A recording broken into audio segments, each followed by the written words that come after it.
Hi, everyone, and welcome back to the Off Gridders podcast, where we talk about everything from off grid self sufficient living, hunting in the Maine woods, and everyday life struggles.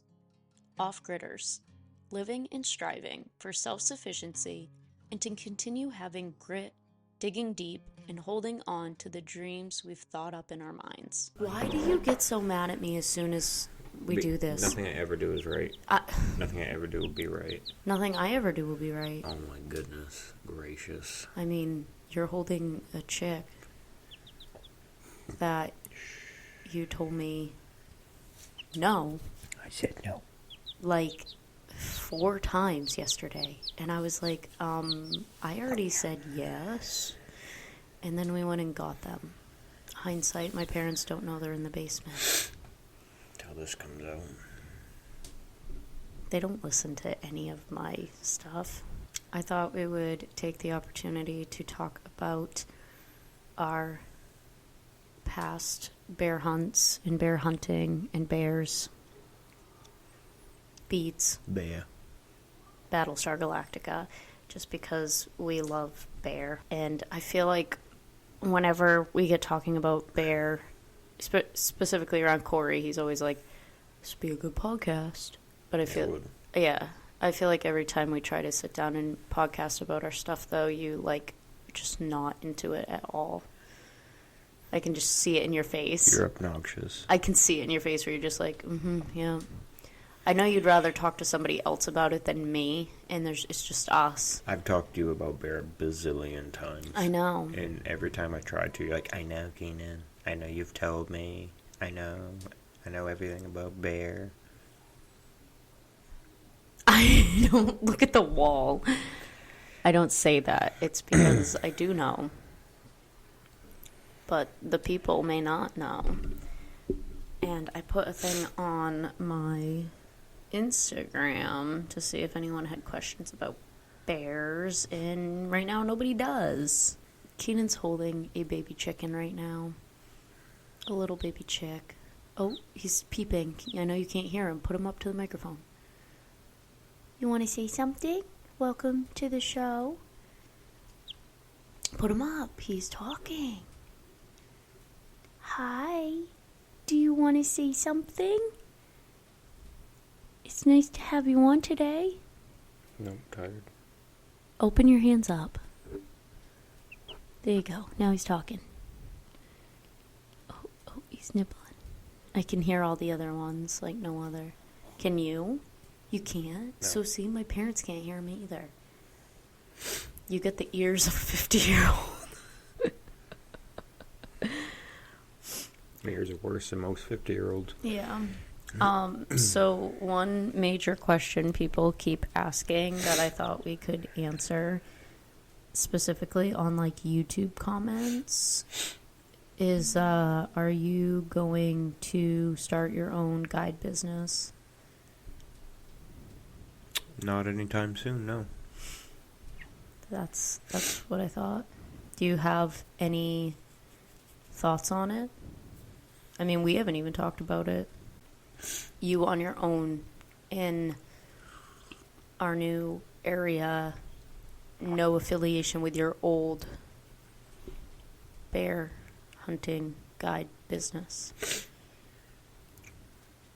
Well, I don't have to explain to you, or maybe I do, but for the people, when it comes to hunting bear over bait, a big, very important part is established bait sites and having these sites. We have one site. I understand that. I'm not saying like getting it started right now. I'm not saying we're going to start fully guiding bear hunts this fall on our one bear site with a yellow kitty litter box tied to a tree with a blue string. I'm saying in your mindset, take away all of your how do I want to say that? You're always like your negatives. Take away your negatives. In a perfect world, being real. If you could establish bear sites, or multiple ones around our area, would you take on clients and have your own business? I don't know, because then they would also have to stay in They don't have to. some type of... Oh, no, they're going to stay in the woods? Huh? Keenan, we're being in a perfect world. Where, if they're not There going are to stay multiple- in a hotel or somewhere, where would they stay? There's multiple different places we could rent out. Right, rentals. Yeah, we we would could have to get them a do rental. an Airbnb, and it's part of their cost. They stay in the Airbnb, get all the amenities, and then bring them out.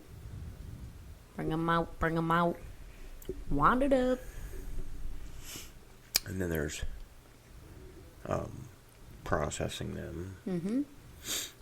Having This is somewhere to keep the this meat is in freezer. in the future. Right, and all this has to be set up before it can start. I understand. We don't take people on and be like, well, that part's in the future. I know. I understand this. Okay. I'm saying, in your head, is it something you would want to do down the road? Possibly. Okay. I'm not saying let's get going. Right. I'm just saying that it takes lots of steps. I understand that. I'm saying, in your mind, would it be something you want to do? Or do you not want to have a guide business or guide ever again? No, I love guiding. Okay. We are not in a situation I to know. guide. I understand. You act like I want you to start it right now. And you act like in the future we're just going to have all kinds of cabins to keep people No, in. I never said that. That's not what I'm saying at all. And I've never said that I don't want to ever guide again. Okay. That was all I was asking. But you get to all the logistics and well, no, we can't do it because of that. And then we have to do that and then that. It's like, I get that. My question is it something you want to do? That's it. Simple question. Yes or no answer. He's staring into my soul. I'm getting out the boxing gloves. We're going to fight. The fan on my computer just shut off, so hopefully they didn't hear that during our... Oh, it's back on. Cool. Is it something you would want to do? Again. Yes. Yes. Okay. That's all I needed. Thank you. Welcome to the podcast. We're talking about bears today. In Maine, we call them bears. Bears. Because we don't use our eyes. They're very interesting creatures. They're my...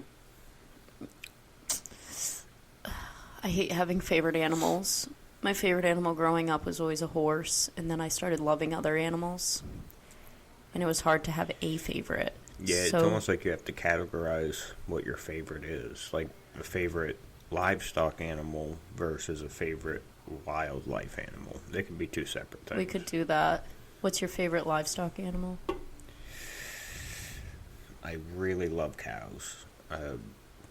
Dairy farm. Raised my own steer for 3.5 years. I do like them a lot. But the investment in time, We're work, just and talking money about, like, we're is 8 a years lot. old, okay? We're 8 years old. We don't know the logistics of keeping an animal. What's your favorite livestock animal? 8-year-old Keenan. 8-year-old Keenan. Cow. Moo. Moves on.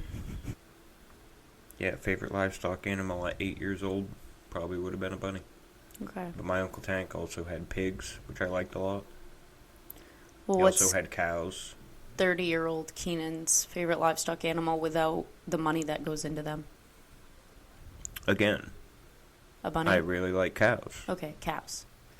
But that doesn't mean I want to have them. That's okay. I We're just talking about our like 'em. favorite. Yeah. Your favorite's horses. You Horses. can't afford a horse. No, someday. Do we need to fight? Let's go. Like, I feel like we Yeah, shouldn't I record have this podcast right now. We should be punching each other. I have the boxing gloves right here. Okay. Let's go. More cowbell. Did I wake him up? I'm so sorry. Yeah, I got a cowbell for break up our fights. Oh, that was Ducks. the starting bell. Ducks. Horses. Beets. Battlestar Galactica. Again, we're on bear. This is a bear podcast. We can open up however we want. And it's not a bear podcast, it's an us podcast, and we're talking. I thought a topic to talk about would be bears today. I mean, we could go we'll off. Get to it.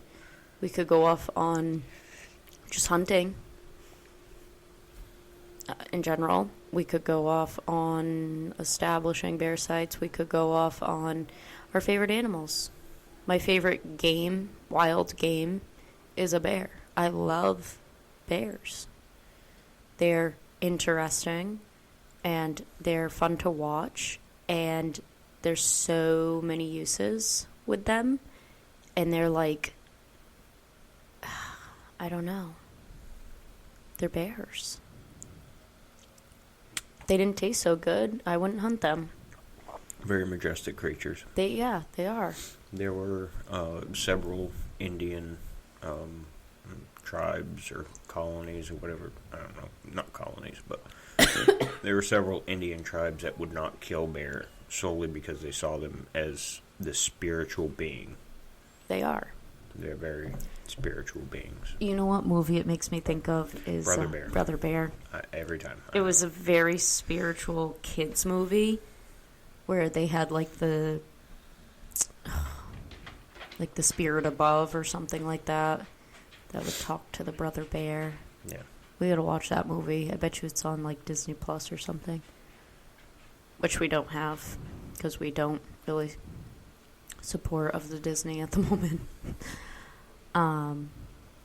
Yeah, they're spiritual animals. I feel like a lot of people in Maine specifically that hunt bear don't see them as that, which is unfortunate. I feel like there's a handful of bear hunters and guides that appreciate every bit of the bear, and then I feel like there's a lot more that don't.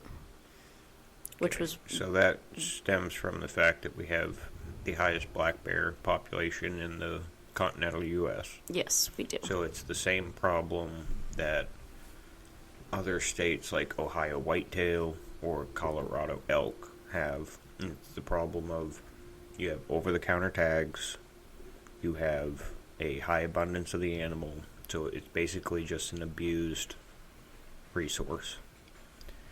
People overbook bear hunts, tell them, shoot whatever comes in.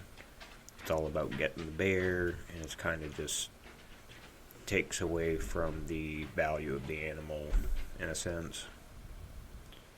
Yeah. Right here it says Maine's black bear population is estimated to be between 24 to 36,000. Some estimates go up to 45,000. Yeah, and it's been on the rise in recent years, with experts urging caution around food sources to avoid attracting bears. So I looked up before that our carrying capacity is like 45,000. Is it? I thought our Yeah. carrying capacity was 35,000. Let's look. I'm pretty sure our carrying capacity is 30 to 35,000. Black bear that was like 33. carrying capacity. Maine's estimated black bear carrying capacity is around 32 to 36,000 Yep. bears. Though the population has been increasing, with the Maine Department of Inland Fisheries and Wildlife estimating a 20% increase in the last 5 years. And we kill about 3,000 to 3,300 bear a year in the state of Maine, and they're still, keeping up or increasing in numbers. Let's look. In Maine, hunters typically harvest around 3,000 to 4,000 black bears annually, with the majority of the harvest occurring through baiting. Yep. Yeah. Also, we are the only state left in the continental U.S. that allows bear hunting over bait with hounds and by trap. Yep, and you can take 2 bear If you trap if one. you trap one. So you get 1 tag by trapping and 1 tag by, what do they call it, hunting. Yeah. Yeah. So this right here says... Which could be fair chase, which in the state of Maine over bait is fair chase, but yeah. So you got baiting, the most common method, accounted for about 69% of the harvest. And then hounds is 22% of the harvest, and trapping is 5% of the harvest. Yeah, not many people trap nowadays No. for anything. Or I have tried to trap bear, and it's just been unsuccessful every time. You've only tried to trap bear twice. I had a bear trapping site That specific. you didn't put a trap on. I didn't put a trap on the last time I baited it because So technically you've only tried trapping once. twice. One in Jackman with you for my birthday, and then I did put the trap in on that trapping site. I never set the trap, My point. but I put the tube in. Right, but you never actually set a trap, except Jackman. Except trap, and yeah, So you I only was. attempted to trap a bear once. Yeah, well, I mean, I was attempting to trap a bear on that site. The only thing was, there was a mom coming in with some cubs, and there was a smaller bear, and that's my, I don't know, my fear with trapping is walking up to the trap and having a really small bear in it. And then I had Handsome coming in, and another smaller bear behind him, and I think I just didn't have time. When did you first start bear hunting? I began bear hunting, I was probably between 10 and 12, my first year bear hunting. We were just south of Jackman at the camp on Coburn Mountain. We had 55 acres of land there, and had a bear site.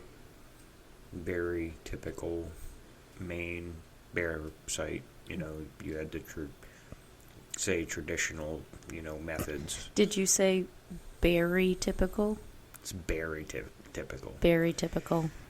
Where we had a site that we would bait maybe once a week, maybe once every other week through the bait season. It's up at camp. My father we had a life in southern central Maine, so it's not like we were there baiting all the time. Mm. Didn't have trail cameras, so had the old timer string around the bait site. So basically it was a little electric box, took a battery, and you ran a line like a foot off the ground or like 18 inches off the ground all the way around the site, so that when the bear came in and it hit the line, it would pull the line out of the electrical box, and it would set a time. And that's all you get is the time. When something sets that off, and you don't even know if it's a bear 100%, but you have it right around the barrel. I was gonna say, what if it's like a moose or No a idea. coyote or a fisher? You won't know. But let's say you bait at 10 a.m., you set your thing, the timer's going. You get there the next day, let's say, and it says 5 p.m. It's like, all right, then your thesis is bear came in at 5 p.m. Yep. But yeah, you never know. If it was a moose, if it was a deer. You were how old at this time? 10 to 12. Game cameras were a thing, right? Oh, yeah. You just didn't have them? Nope. Huh. My father had already killed a bear, but not at that spot. And we did have bear come in. We knew it was bear. So another thing that made it a very traditional Maine bear site was the shoving logs into the hole to prevent smaller critters from eating your bait, Which we can go over that later. which we'll go over. Yeah. And a lot of Mainers do it. A lot of Mainers will continue to do it. Not everyone can afford to go to a bait site every single day Yeah. to establish sites the way we're going to talk about it. So, only bears have the strength to pull it out or uncover a rock off a lid or whatever the situation. That one was logs. I, in my youth, never even saw a bear. No, I think I saw one bear. It was small. We had one bear come in on us while I was a kid hunting with my father on that site, and it was a small bear. We didn't shoot it. So only ever saw one bear. But again, wasn't a incredibly established site. We hunted it for, we baited it for years, but it wasn't a regularly baited site like a, outfitter would have. Yeah. Baiting it steady through the month. Yeah. So then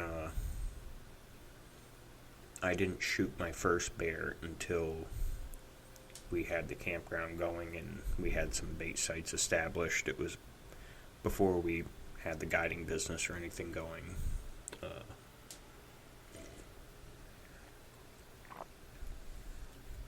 So I think it was 2013 or 2014 I shot my first bear. Yep. Which was off Egg Pond Road. Yes. Yep. And it was the best day of bear hunting I had ever had. I had seen a couple bears before this day, hunting in that area, the western Katahdin region. But on that day I went out, and we were still just using the scent away or dead downwind. I can't remember which one it was, but we were using a simpler scent killer brand. And I did everything, like the scent clothes, washed them, took a shower at 3 a.m., like just every square inch of my body I power scrubbed. I was relentless about my scent control. Went out and sat first light, hunted all the way till noon, watched I think 3 or 4 bear. I think, and I came back for lunch. I had a GoPro. And filmed them. I had shown it to my father and my buddy Billy, who was hunting with us. And my father was like, "Oh, that one's a big bear. Shoot that bear when he comes back, if he comes back in tonight." Like, yeah, all right. Not highly educated on the bear. Go back out. As soon as I get out there, bear. Just bear on top of me. I think it was 5 different bear that I watched, like 8 or 9 different bear come in, but I think it was 5 different bear. A lot of just small bear. The one I ended up shooting right towards the end of the evening, so it's like great way to wrap up the end of the day. It's the bear that I saw earlier in the morning that my father thought was a bigger bear. Shot it. It was 1:30. Yep.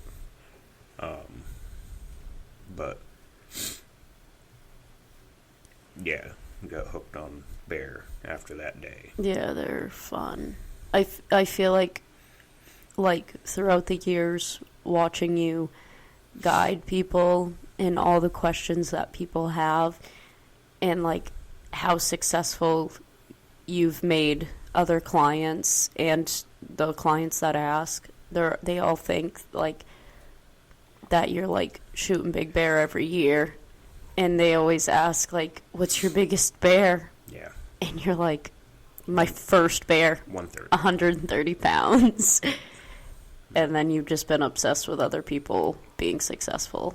Yep. Which I love. Yeah, I've watched lots of bear. Lots of good quality bears. 200s, 220s, probably. Some of the bigger bear I've watched could have killed. I've had a couple of monsters come in and then not commit. Either seeing me in the stand, a silhouette, maybe they caught a little bit of scent. As we both know, big bear are very, very smart. There's a reason they got big. Yeah. And you can be doing everything right. You can have the camera wrap. You can be doing the scent control.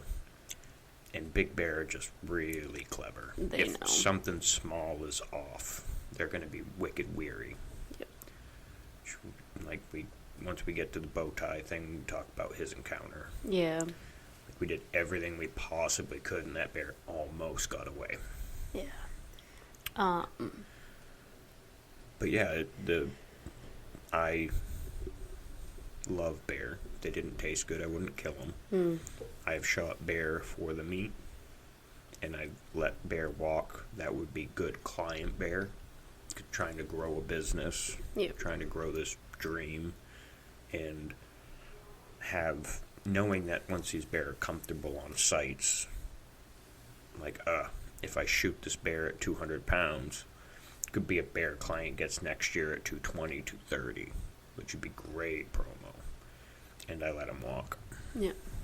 And you've been really successful with clients getting big bear.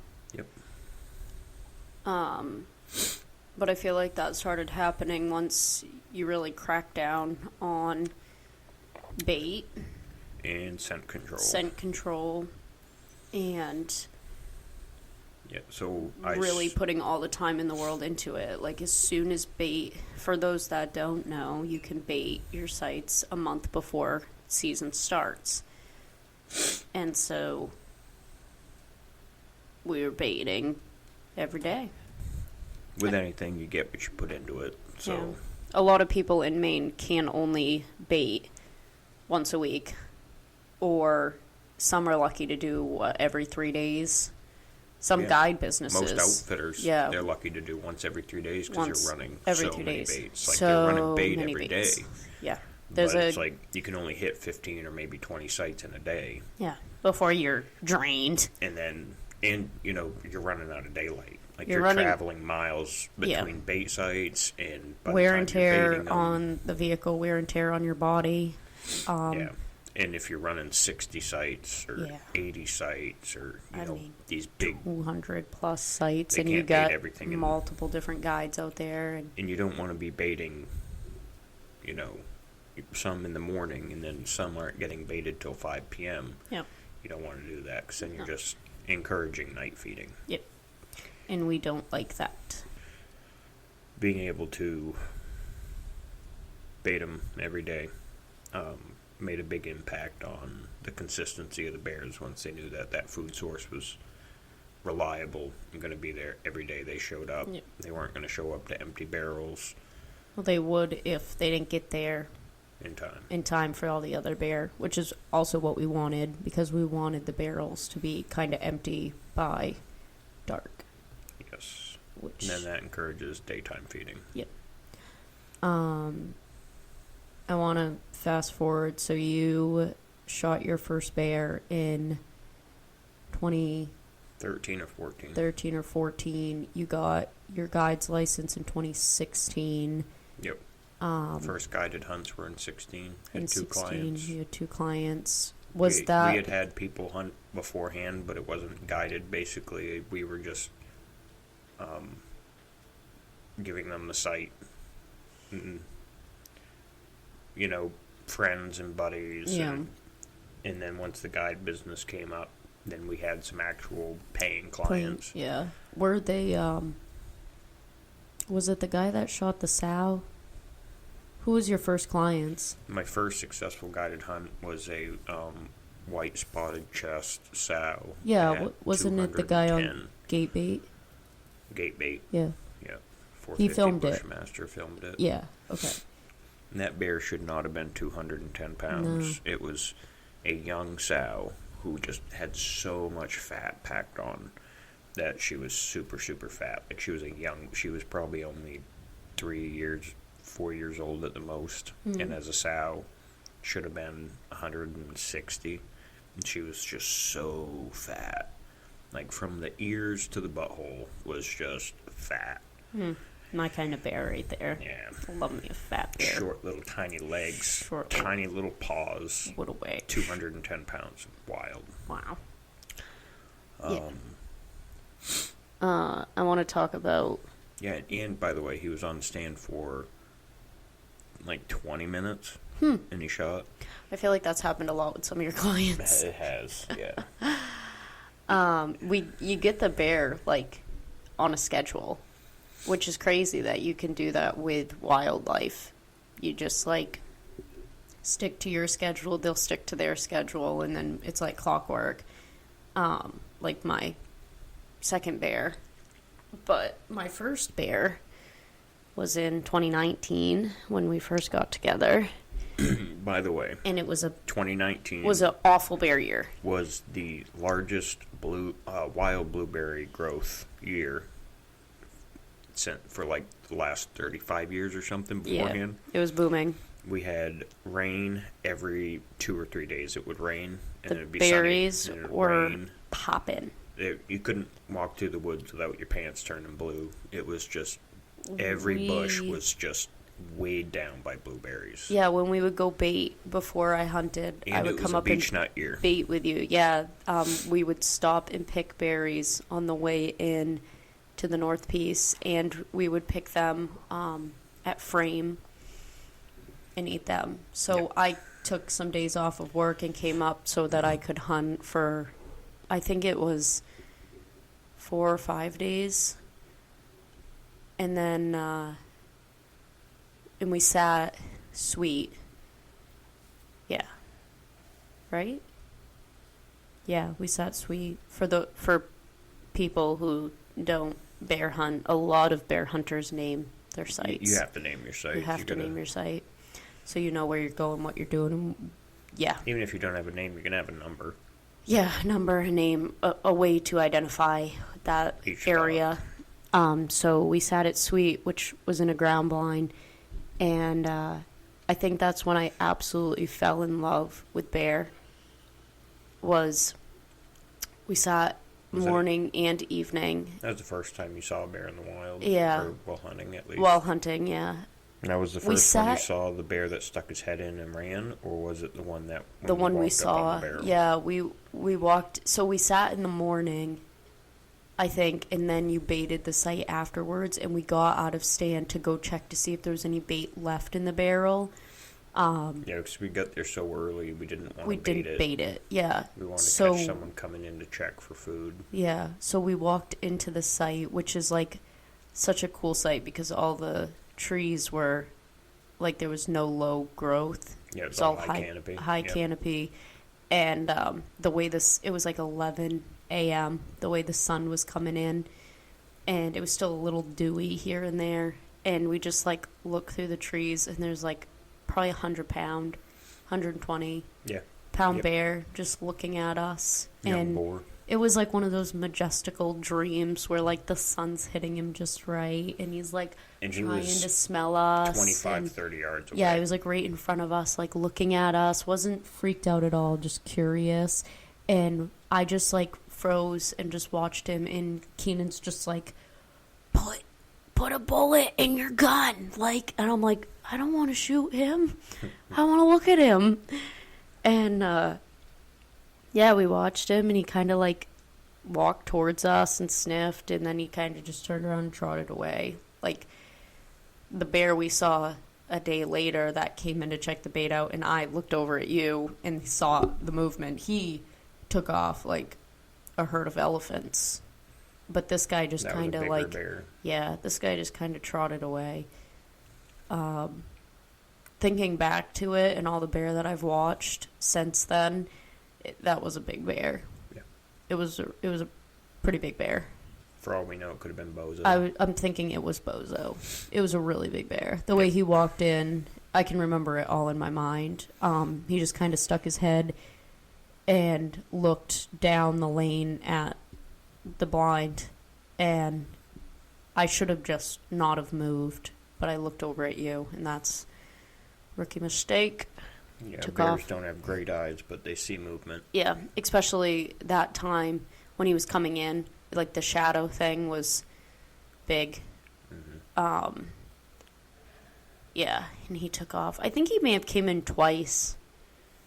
I think one time he took off without us seeing him, and we heard him take off, and then another time we saw him, and then he took off. Yep.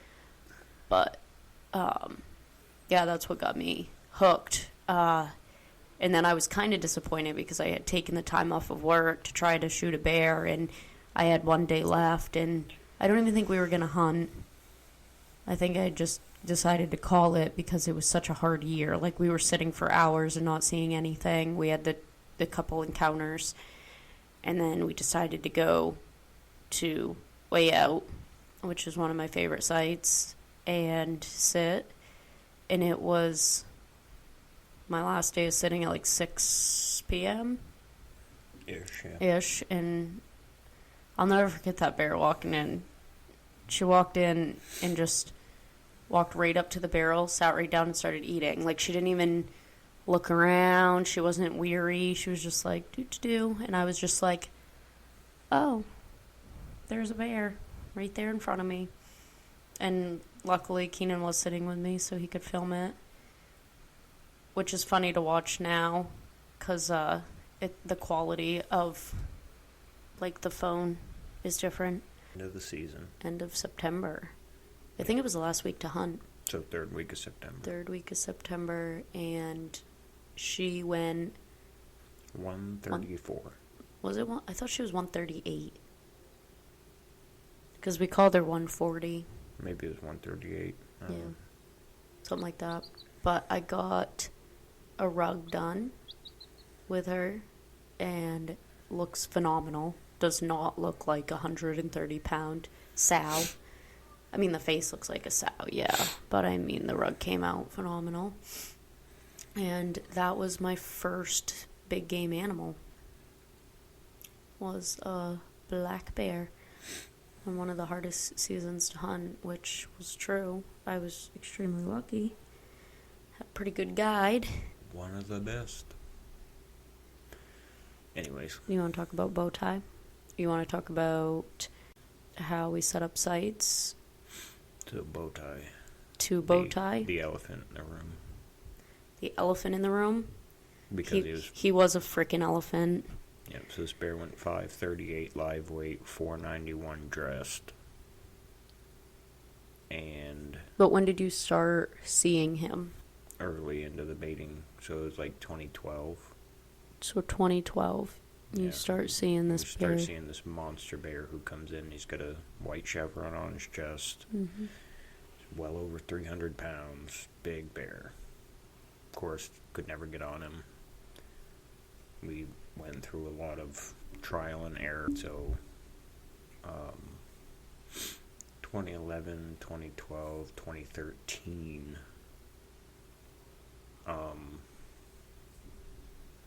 I was in high school or Alaska, so my activity with the bear baiting was limited. Come 2014, I got back from Alaska into July, right when the bear baiting started, and then my bear baiting was steady. Yep. And then that's when I started doing a lot of experimenting with bait, different types of bait, different amounts of bait every day, to baiting every other day. Usually it was weird, only baiting every other or every third day. Yeah. Putting a lot of bait in. How much are you willing to talk about what you've done in the past? Are you open to all the tips and tricks, or you want to keep some things to yourself? I mean, we've already talked about the everyday baiting.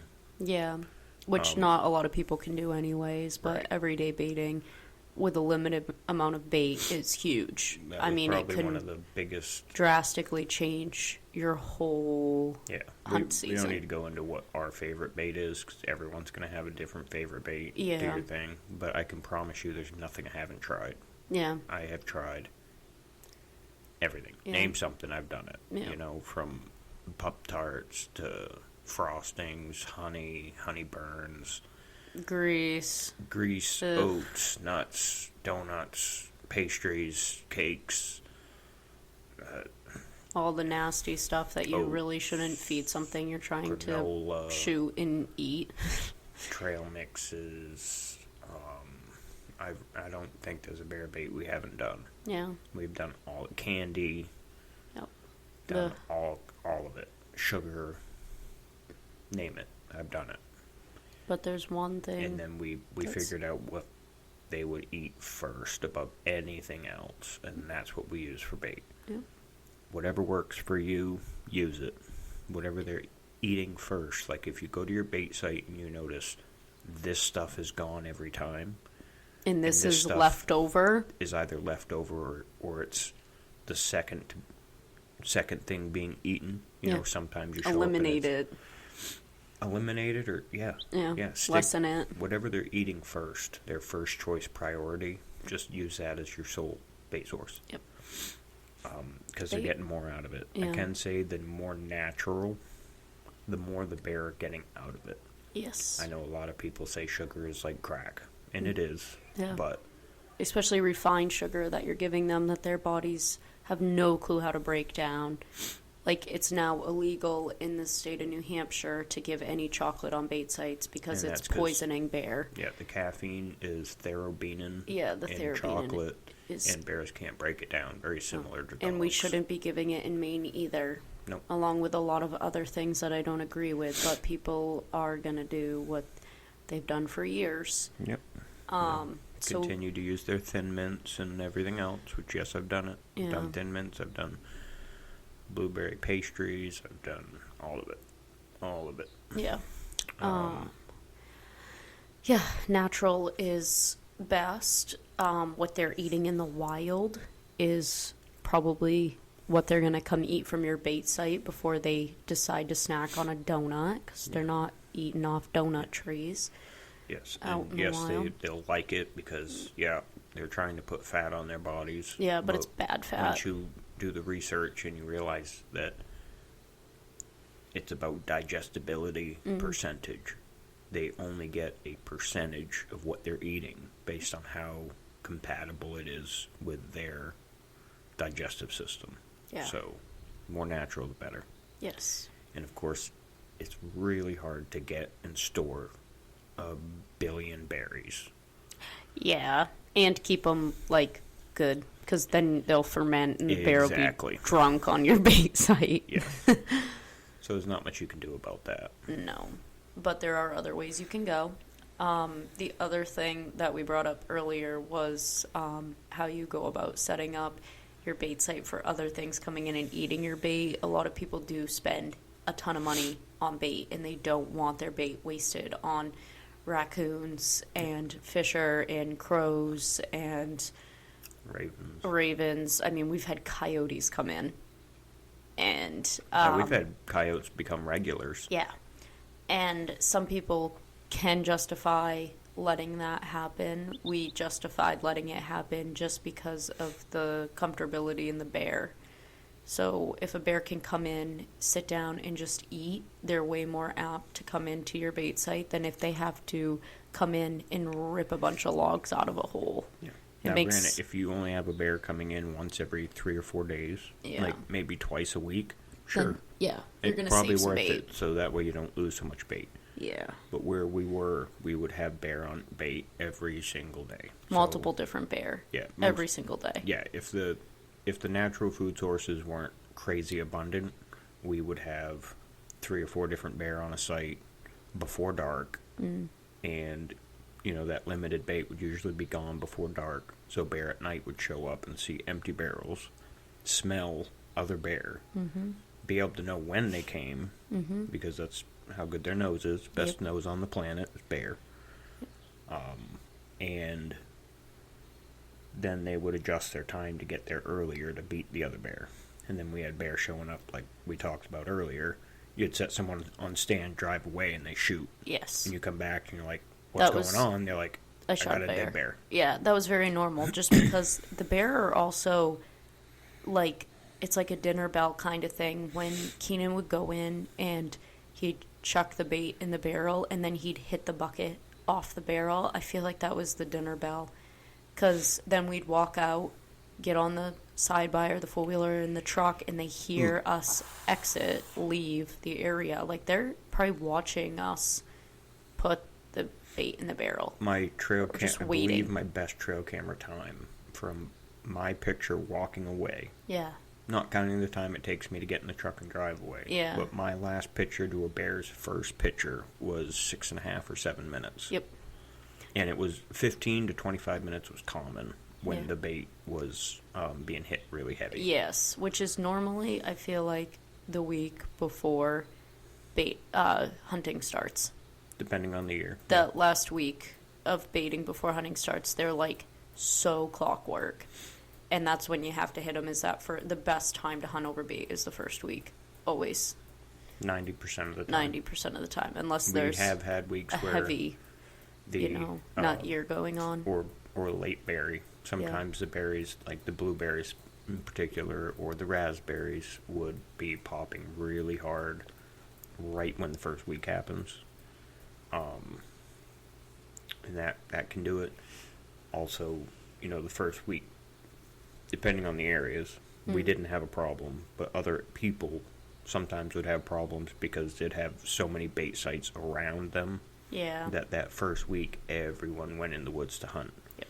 And then there was a lot of scent Everywhere. with a lot of hunters on these sites, and bears would get really weary and shut down. And then sometimes because of that, in heavy populated areas, week 2 would end up being better because less people were driving around in the woods hunting bear. Yes. We didn't have that problem because it was private property, Yeah. but other hunters would have that problem. Yeah, working for the North Maine Woods at the gate and seeing a lot of hunters every day during bear season. What were you grinning about? I just have this little chick in my hand that's doing cute little things, okay? Yeah. Yeah, talking to people coming through the gate, they would get really frustrated that first week because people are super gung-ho to get to their sites. They've been baiting. They want to get it out of the way. Some people are scared of the woods and they're driving out at prime time, Yes, driving by other hunters. that's very normal. But the traffic going by your site, specifically in the North Maine Woods where there are sites stacked up on sites, sites on sites on sites, you're more apt to be ready to pull the trigger and then somebody drives by and your bear runs away. That was one of the main things I think the clients that you had liked was it was gated property, so nobody could really drive by unless it was you. Yeah, so there's one thing we expressed to clients that, they'd be down a certain road and we would have to go by them to go get a bear, bring a bear out. Yeah. We would do it, and we would tell people, like, listen, priority 1 is The bear. taking care of bear. So Yes. just because someone shoots a bear past you and you're still hunting, we're going to go by. Yes. And we've had many bears shot right after we go by. The sites are not on the road, so these bear are still plenty comfortable. Like, we Yeah. went in one year, got a guy's bear out, went 215. We bumped a bear off the guy's site. We went by him to go get his father's bear. Got his bear back to camp, immediately got it taken care of, dressed out, cooled down. And then by the time I was going back up to the road, 2 more bear were shot. Yep. One of which being Emily's biggest bear. That was a crazy day. We should talk about that day. I didn't know where you were going with this because I'm Yeah. like, what is this? But, okay. Yeah, so Yeah. That was a great season. we 2021. We have to get those bear processed. Yes. The most important thing 1000%. is saving the bear meat and Yes. making the kill worth it. Yes. We're not out there to just murder something and have it be great because you killed it. Yeah. It was about the renewable resource. Yeah, and bears have so many. You can use the hide, you can use the fat, you can use the meat, you can use claws, you can use teeth, skull, whatever. You can, oh my goodness, the ample amount of resource off a bear compared to a deer or a moose. Yeah, love bear. I love rendering the fat. I love a big old fatty bear. But we should talk about what was it? It was the first day of hunting over. It was week 1, day 1, 2021. 2021. Week 1, day 1, 2021.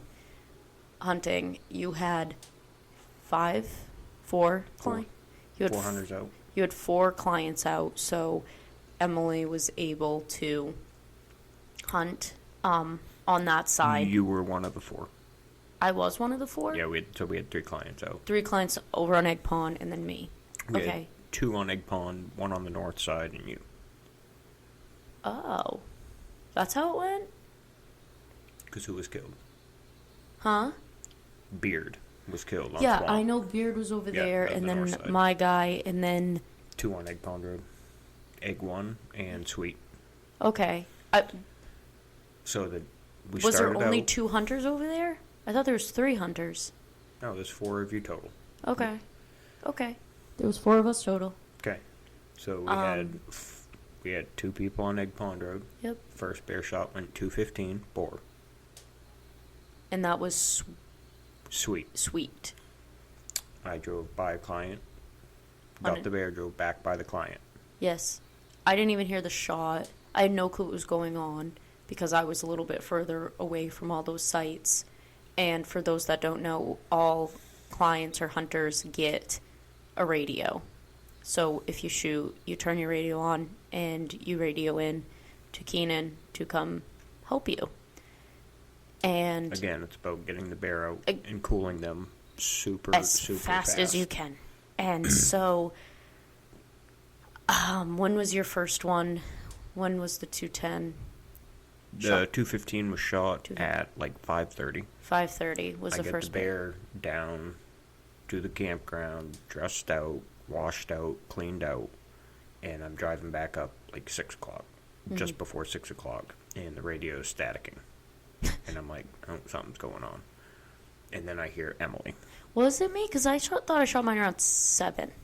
No, it was you. I shot my bear around 7. You didn't. Shot your bear around 6. What's his face shot it his was dark before by like 6:15. me though? Huh? What's I can't remember his name. Randy shot his bear before me. Yeah, well, I heard you calling first. So we both shot very close. Yes. Together. Yeah, you guys both shot your bear at the same time, basically, and Logan had shot the beard at 410 pounds at about the exact same time. Yeah, we were. It took all them a lot longer to get the bear out. Yeah. I think it picked that up. What? The chirpers over there in the back. Can't hear them. Good. If you can't hear them, my parents can't hear them.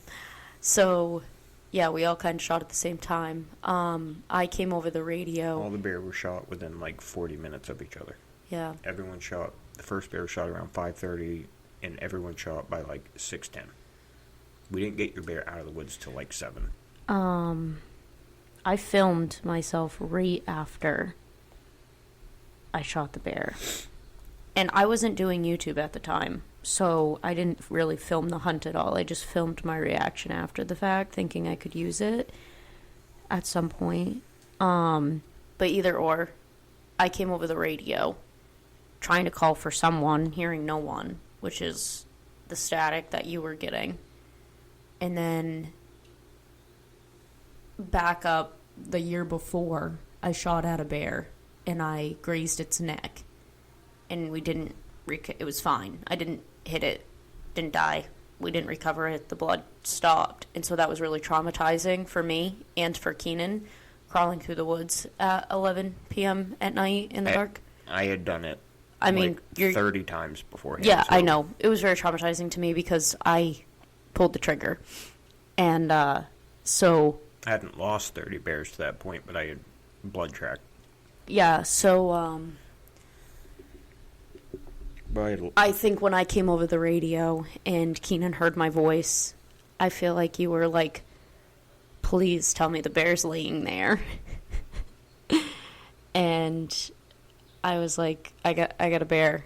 And I said it was him because I was watching two bear on this site for most of the baiting season. Clockwork. Small one came in. On camera, yeah. On camera. Small one came in, big one came in. Small one came in, big one came in. First day, go and sit. Small one came in. I watched him for quite a while, like an hour or so. And then he left. And then it was like the music you hear on the hunting channels when you're just like, dun, dun, dun, dun, dun, waiting for the bigger one to come in. And when he came in, I was laying down in a 2-seater tree stand. So the way I was laying down, straight ahead, I could see my bear sight, but I'm like laying down, so I'm really not like ready to shoot an animal.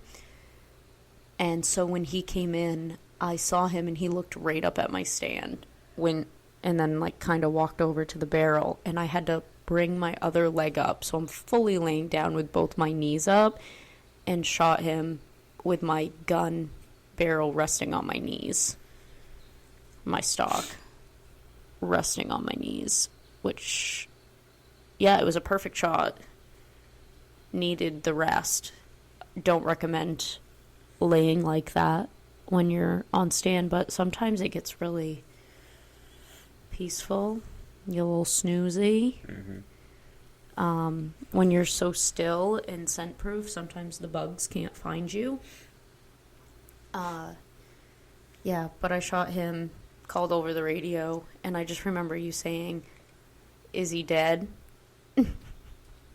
And I was like, I heard a death moan, and you were just like, "Yeah." Well, Like, you had said you shot for vitals, and you heard a death moan. yes. So, which tells me that bear is dead. Yeah. And within hearing range, so he's probably within 200 yards of the barrel. Yeah. And he was maybe 40 yards. Yeah. Not even. Yeah, the blood trail 35 was yards. something else. You Never seen anything took like the it. top of the heart off. Yeah. The heart was loose in the upper body cavity. It was just Yeah. loose in the chest. So, Yeah, the blood trail was something else. So Keenan showed up, and where my site was, it was a walk in there. yep. Like, not crazy to go to hunt, but like for dragging a 255-pound bear out, To haul. And it was uphill. it was a haul uphill and rocks and just little like roots and trees down. If you know northern Maine, it's Yeah. nothing's just smooth, flat ground. So Nothing. it did take us a while to get him out of there, and I mean, we had help here and there dragging it out with the cart. So we showed up at the campground and got him cleaned out, but at the same time didn't we have Randy's bear too? Yeah. Yep. So that was 3 bear in. It was dark by then, so what, like 7:30? We had Yeah.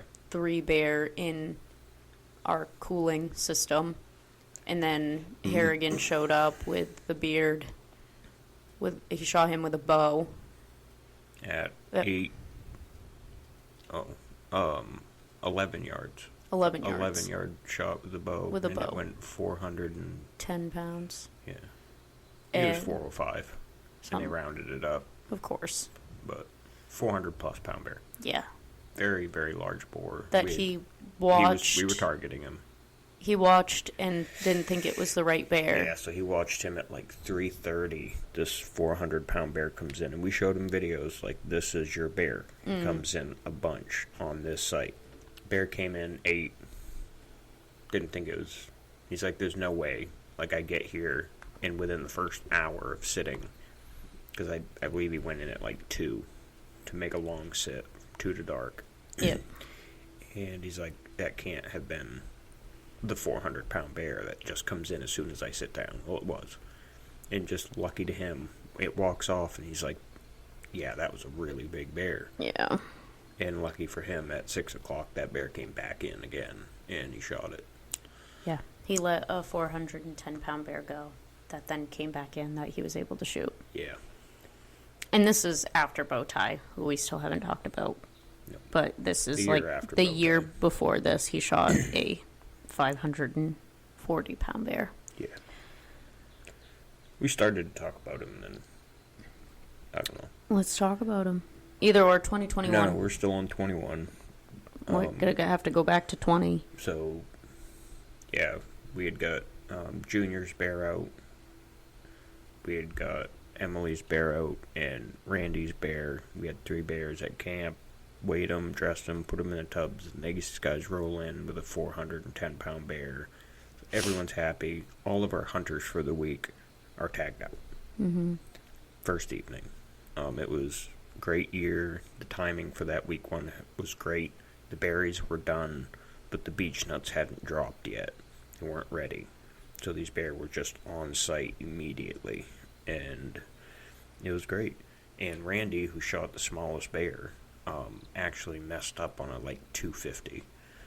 The only bear that was under 200 pounds that night is because his gun jammed on him. Or it didn't go off. So a firing pin issue. He was in Egg 1, wasn't he? Egg 1. Yeah. So 250 comes in, 250 to 275, really nice bear. Comes in, click. Tried jacking a new round in. The bear heard the firing pin go off, but not hit it hard enough, which old guns, sometimes the firing pins just start wearing out. They don't hit it hard enough. Regardless, tried jacking a new round in, that bear ran off. And then a smaller bear came in at 140, and he goes, screw it, might as well try. shot, bang, got it. So, it was a great year. Yeah, so I took a video of us walking in the blood trail, finding him at 7:08 p.m. And then I took a video of the smaller bear at 5:40. Okay, so then... I think it was later than 6 o'clock. yeah, then it was probably like Junior had shot his bear at 6, and then everyone else was shooting their bear at... 6:45 to 7. Yeah. Yeah. It was all within 1 hour. 'Cause Everyone shot their bear within an hour. We took my first picture with my bear at 7:12 p.m. Yeah. And then we were taking pictures with him on the scale at 8:14 p.m. Yeah, by the time we got all the bear. But Yeah. And then, all the bear that we had down. so yeah, that's your ideal bear hunting situation. Is you just get one of those nights where They all all the come bear are in. feeding, Everyone tags out. the wind was calm, everything worked out. Let's backtrack and go to 2020 and talk about bow tie. 2020, which was not a beech nut year. The beech nuts up north would only have a heavy mass every other year. One year the tree focuses more on growth. The next year they focus more on mass. Mass being their nut production. Which And Keenan really likes because he'll climb up in the tree and eat them. beech nuts are great. Takes a little bit of work to peel them out, but if you got a thumbnail, it's really not bad. And so anyways, 2020. We had been watching bow tie for like 8 years now. We had a friend who was hunting with us from Ohio the year before, 19, his first time ever bear hunting. And he shot a, smaller 140, younger sow. Yeah, like my first bear. And of course, we had a bigger bear showing up with that sow, and he just didn't wait 10 minutes, which almost always happens with first-time bear hunters. Yeah, They get really they don't excited. wait.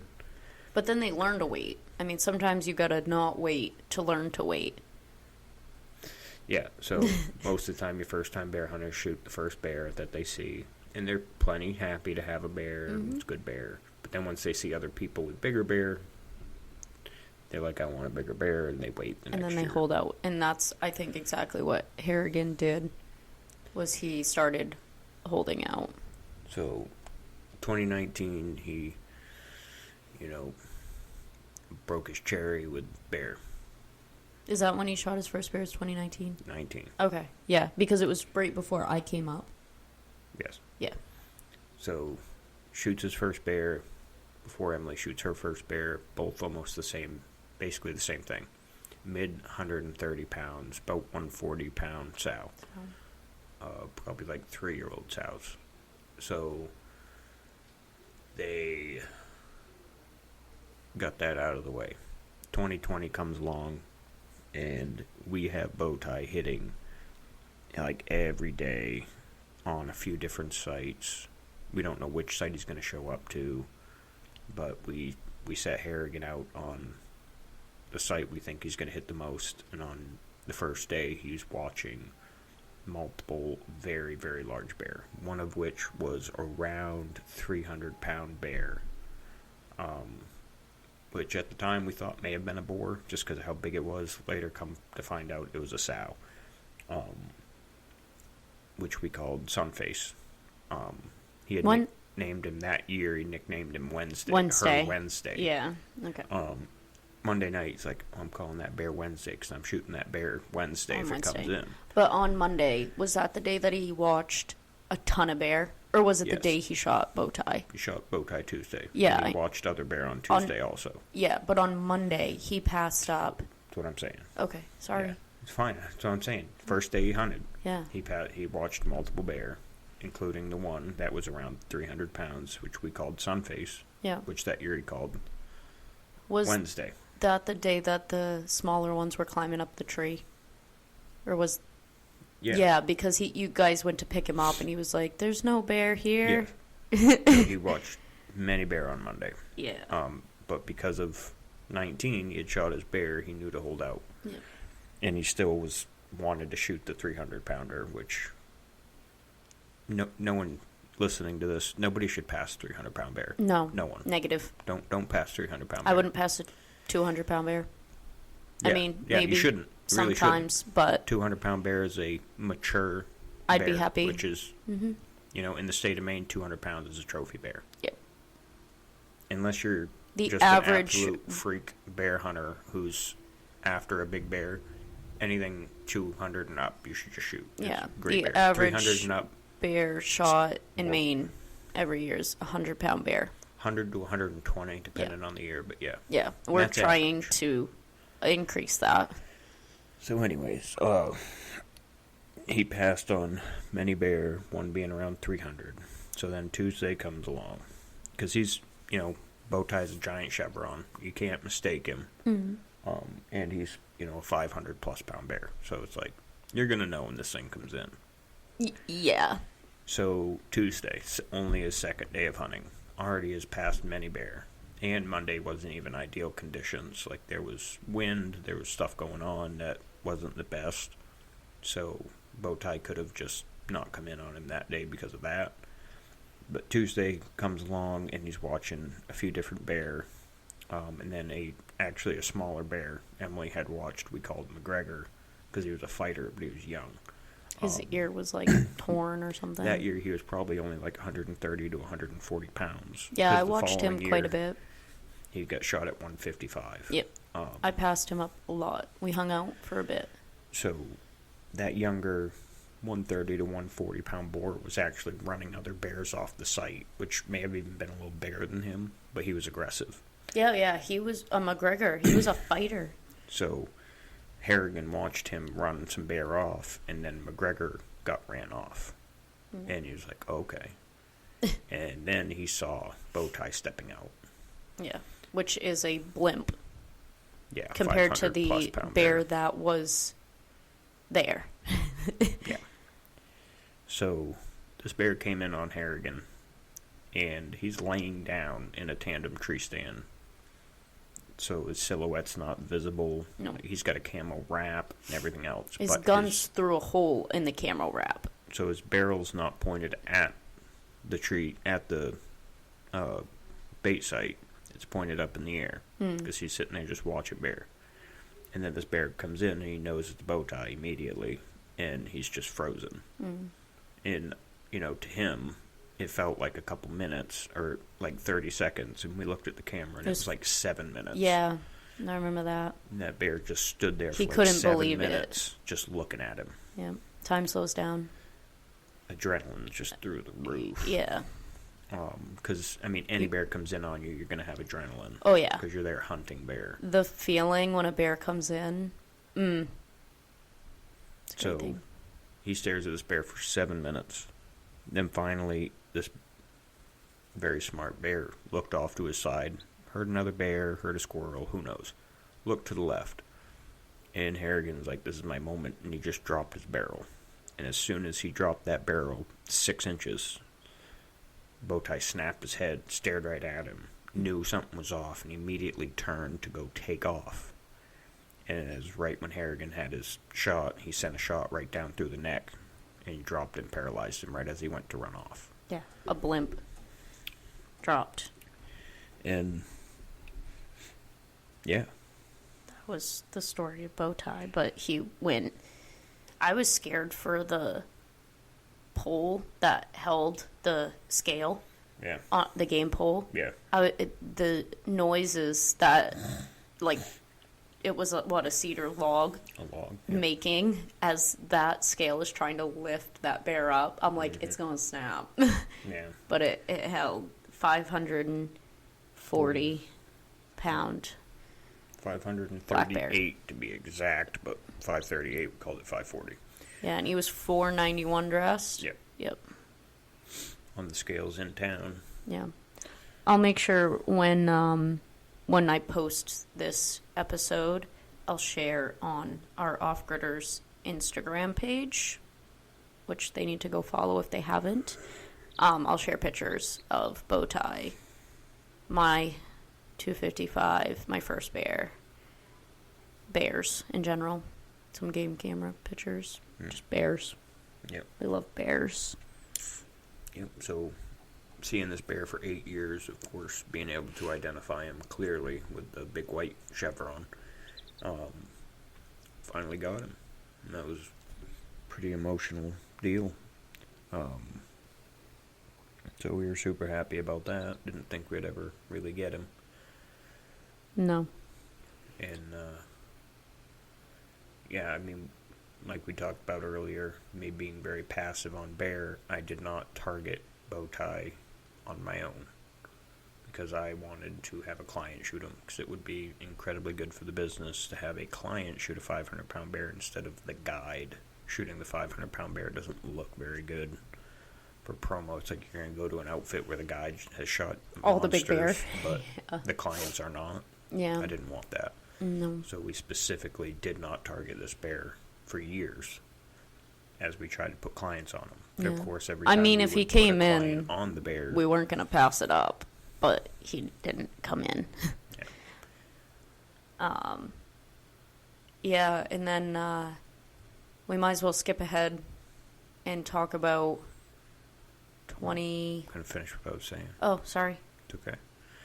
So we had put people on this bear for years. Mm-hmm. We had actually tried to get Harrigan to shoot the bear the year before. But what always happens with clients is they end up shooting a bear. And it almost happened again with Bowtie, because he had the bear at 300 pounds that he had called Wednesday. He planned to shoot the next day. Mm-hmm. And we just got lucky enough that Bowtie, our largest target bear, came in on day 2 of the hunt. Yeah. A lot of stars aligned for that to happen, because we still almost didn't get him. Yeah, it was a perfect day for hunting, though. Good day. And then we started kind of trying to target Wednesday. Not that year. Not that year, but following years, because she kept having cubs. Yeah. Massive, massive sow, who to this day is alive. Yeah. I doubt anyone killed her. Just like Rodney's sow. She was another big girl that just kept pushing out babies. I feel like bears know, like, once you have such established bait sites and then you're feeding them every day for a month before you start hunting them, I feel like the sows are smart enough to know, bears in general are smart enough to know what keeps them alive. Mm-hmm. And what keeps sows alive is having cubs. Mm-hmm. And so they were, because we will not shoot any moms with cubs, and we strictly tell every client and show them pictures of moms with cubs.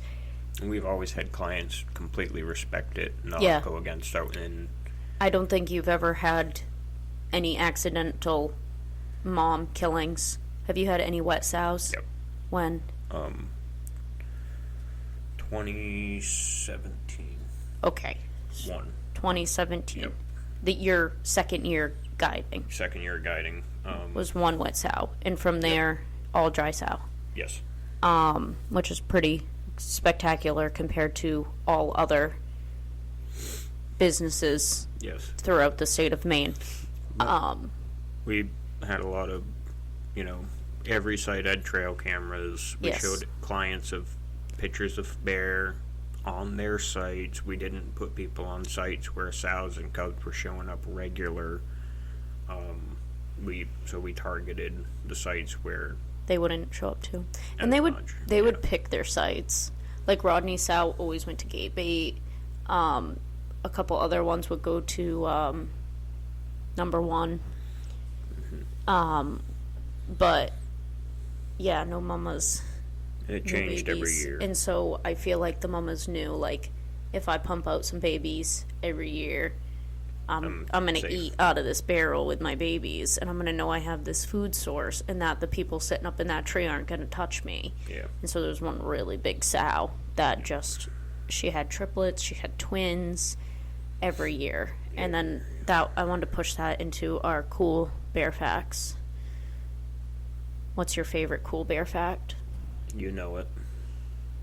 So, bears are just unbelievably amazing creatures, and their ability to survive and make do with their resources. The fact that they, we call it hibernation. It's technically not hibernation. You can Google the exact definitions, but bears go into the den. They have one breath every 45 seconds and one heartbeat every 8 seconds. So they're in a state of like cosis or whatever it's called. It's called something specific. Bears technically don't hibernate right here. Bears don't truly hibernate, but they enter a state of, it's torpor, Okay, yeah. a deep sleep where their metabolic rate slows. They don't eat or drink, and their body temperature drops slightly, allowing them to survive the winter on stored fat reserve. Yeah. That's not even the fun fact. No. But they're amazing creatures, their ability to survive and adapt. So, a bear's body. So, a sow they breed in June. Usually, the first couple weeks of June is their breeding season. They breed, and they have their babies in the den that following winter. So, if a bear gets impregnated in June, but it is a bad food year, and that bear does not have healthy fat going into the winter, the body knows it and will hold the fertility and not have the baby that year, knowing that it can't support the baby. Isn't that crazy? It's not, that alone is nuts. It's nuts. It brings me into like God things. It like brings me into a higher power that they're just like, you can't support this, hold on to it. Yeah, so beyond the fact of the body saying you can't support the baby and it stops the growth, it can hold the fertility. Yeah, and have that same baby. It can come out of the den, go into the breeding season, not breed. Yep. The hormones don't lift because it's still fertile.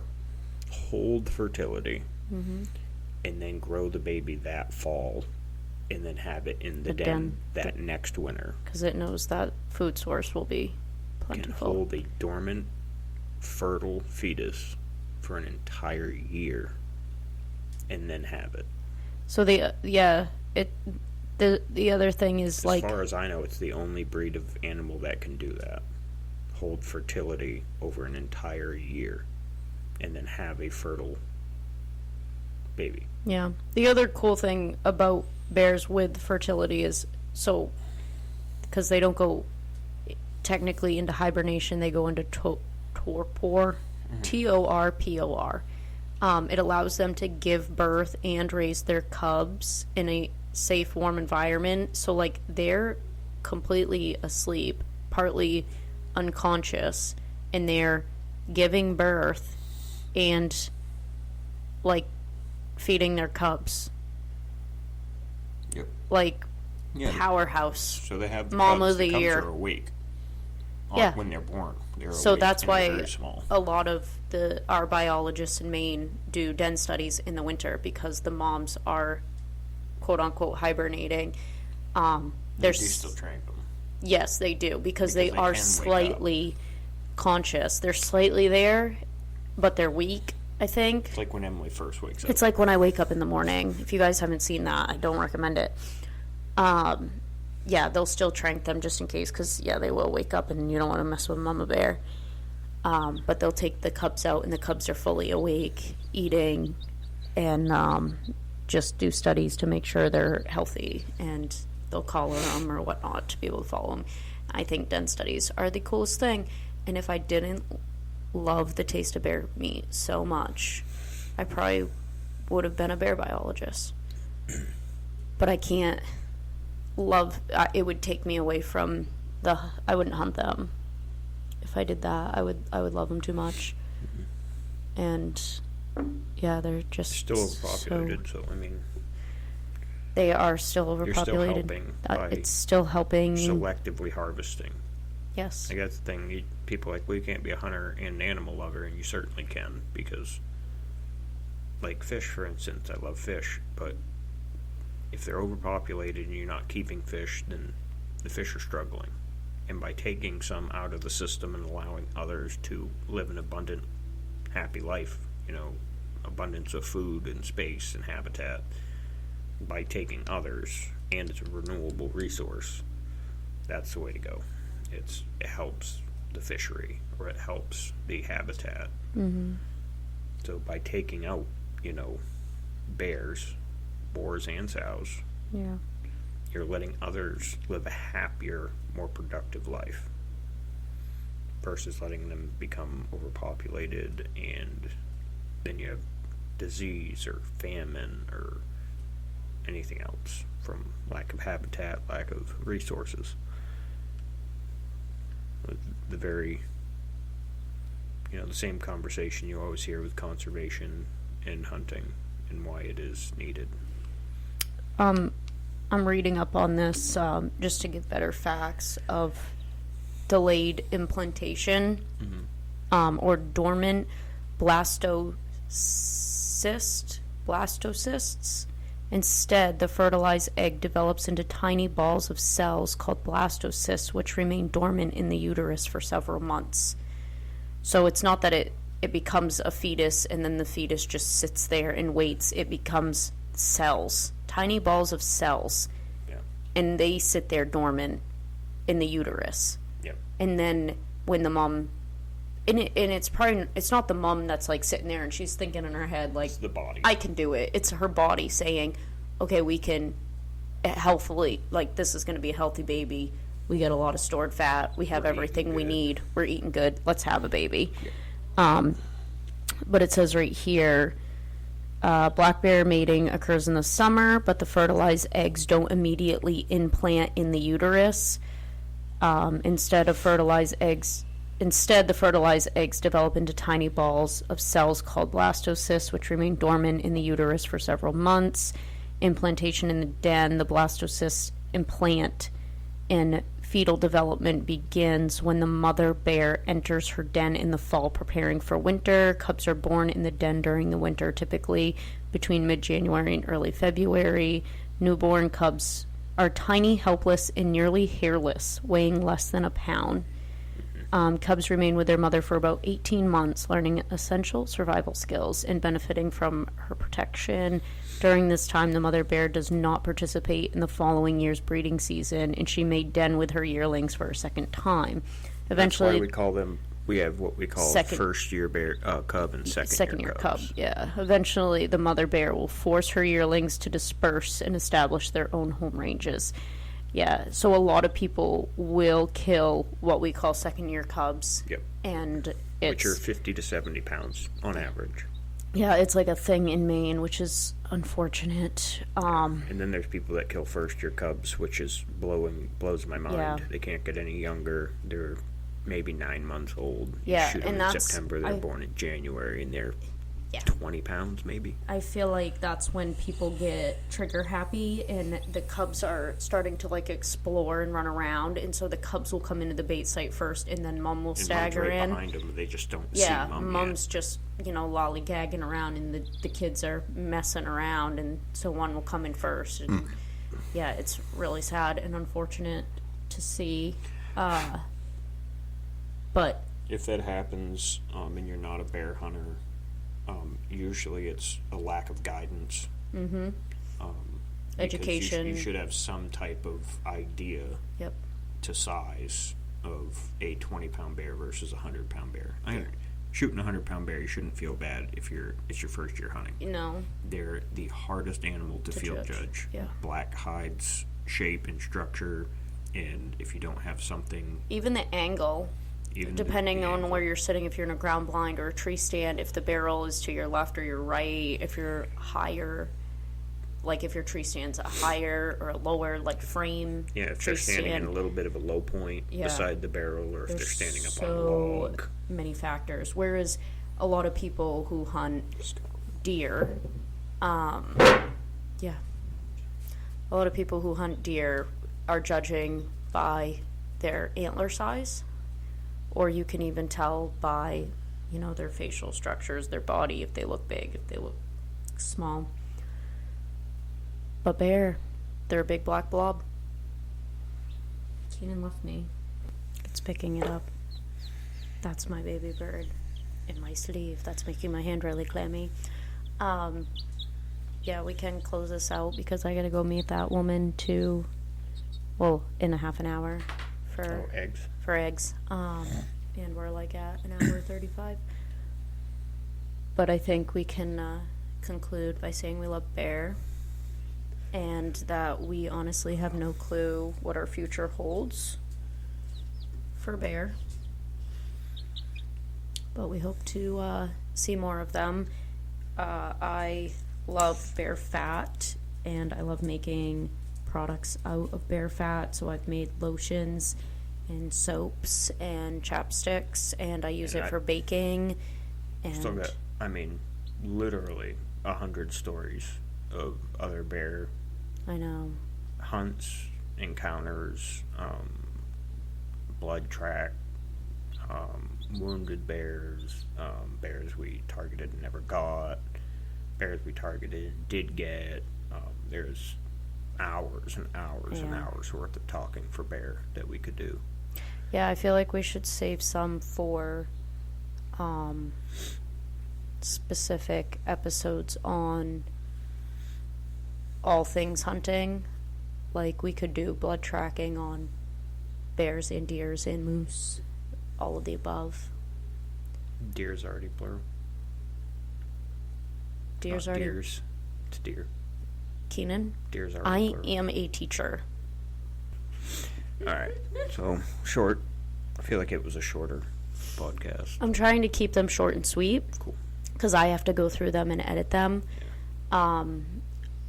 They can tell us what they think. Do you like longer podcasts, shorter podcasts? How long's your drive to work? Do you like them posted in the morning or in the afternoon? What do you want from us? We're very new. We're new to this. I'm trying to make the audio can sound tell. better. I just want the audio to sound better is where I'm at now. But yeah, I think our next topic that we'll talk about is deer. And that could go on for a longer time. Because there's just so many different deer stories that pop into my head instantly that we could talk about. Like your latest one, Bigfoot, the little crotch horn that almost wiped you out, Tommy. Lots to talk about. Deer. Tall Tine Tim. The Northwest Peace Bucks. The day you were tracking 2 bucks. Oh, that was, yeah. 2 buck day. Lots going on there. So, you guys are going to have to follow. Can talk about Wesley. Can talk Wesley. about Nubs. Mr. White. Talk about Mr. White. Can talk about just random bucks that I had tracked and not shot because they were, mid-range smaller bucks. Can talk about a lot of stuff. Yeah. So maybe that'll be the next podcast when we can sit down with coffee in the morning like we were able to do today. Yeah. We could talk about Emily's buck, which I shot. It's my buck, but it's Emily's buck. Yes, we call it Emily's buck. That's a good story. Yeah, love that one. I'll tell that story. All kinds of stuff. Mr. Wineass. It ties right into the Bigfoot story, too. Well, Yeah. the Yep. day I didn't get Bigfoot. Yeah. That was the day before. But That's what we'll title it, The Day I Didn't Get Bigfoot. yeah. All kinds of good whitetail stories. Got all kinds of good moose stories. Got a lot of... If you guys want to 9 tell years of us guiding. what to talk about, you can email in to offgridderspod@gmail.com or follow us on Offgridders Podcast and Homestead on Instagram. I also changed on TikTok. It's Offgridders. I think it's just Offgridders Homestead, maybe. It's all going to intertwine together because on here we will talk about hunting, we'll talk about fishing, we'll talk about off-grid life, we'll talk about these adorable little chicks that we're holding for another time that my parents don't know about are living in their basement. We'll talk about ducks, goats, maybe some quail. But yeah, for now, hit the follow button, and we'll catch you later. Thanks for sticking with us, and I think we'll get better at this as we go. Maybe. Maybe.